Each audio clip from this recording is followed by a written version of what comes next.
Okay, so here I have a fast charger from eBay, and I want to point out a couple of things. One, these apparently are counterfeit, and I found this out by, the most simple way you can ever find out something is counterfeit, which is buying two of them and seeing if the serial numbers are the same.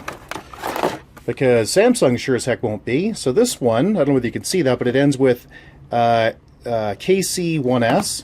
Here's another one. Let's just see what this ends with. Shocker! KC1S. So it's the same serial number. And that's a pretty good clue that these are counterfeit, which I'm not happy with at all. I wouldn't have bought them if I'd known that. But I've got them now, and they're direct from China. I just don't want to spend another 3 months going back and forth with these guys. So we will test them and see if they work. So let's get that going. So these are convertibles. These are for an S8. But they function on the S9 as well. In fact, they're better than the S9 ones in my opinion, because these are what are called convertible. You can slide that out and then tip that up, and you can put your phone in here and be on your way. So let's get to connecting this thing. So the first thing you need to know is that the only component it ships with, and this is from the Samsung product as well, even though again this is actually branded Samsung, so counterfeit and otherwise, frustrating as that is, you will get an adapter, and that's simply a USB Type-C to a traditional USB connector. So I'm just going to drop that. I don't need it.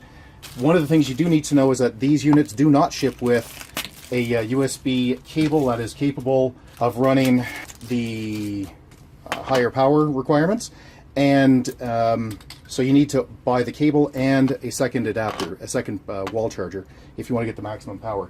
So let's do that. I'm going to take this adapter, brand new. I'm going to plug in the cable it's shipped with. Okay, I'm going to take this adapter. I'm going to plug it in. There it is. And then I'm going to plug this into the wall. Okay, so then I'm going to plug this USB Type-C into that connector. And there we go. Let's turn that around so you can see a little better. There it is. Nothing too exciting. And that's really all there is to it. Okay, so I'm going to take my phone and I'm going to pop it on the dock. Light changes to blue. Screen flashes. And if I swipe down from the top, it'll say Android fast charging, which it is doing. Now I've found, just from playing with this for a few minutes now, that it doesn't always work great standing up on the fast charger. So laying it down seems to be a little more stable. So I just pop it on. And it changes to Android system fast charging. Hour and a half left until fully charged. And I think that's about it. If you have any questions or concerns, please get a hold of us at www.uartech.ca. Thank you. Bye-bye.